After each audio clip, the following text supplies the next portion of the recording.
16% des femmes de moins de 40 ans sont présentes dans la filière laitière. On a vraiment, au niveau des éleveuses, donc on a vraiment besoin d'accès sur ce travail et à pouvoir accueillir de nombreux talents.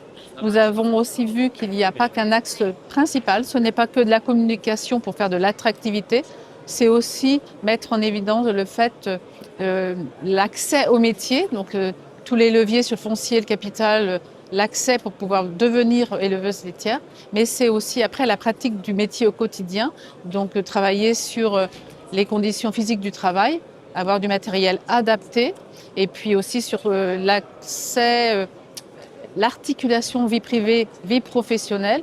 Et bien sûr, on a accès sur le fait que les productrices de lait doivent aussi pouvoir avoir accès aux responsabilités et pouvoir après entrer dans les instances de décision. Voilà, donc nous avons brossé le constat, mais nous avons aussi tiré des pistes de travaux pour pouvoir ensuite dupliquer ça. Nous avons mis en évidence aussi des exemples déjà concrets sur la formation avec à Angers la chaire qui a été créée sur la place des femmes, sur les agricultrices.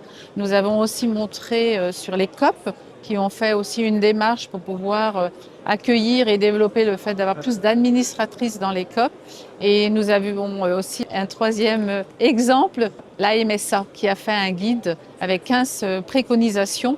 Donc nous mettons en évidence des éléments, puisque nous ne ferons pas tout seul. C'est dans une démarche globale, mais nous voulons au niveau de l'AFNPL et du CNIEL actionner aussi des leviers pour pouvoir faire que plus de talents rejoignent la filière et deviennent productrices de lait.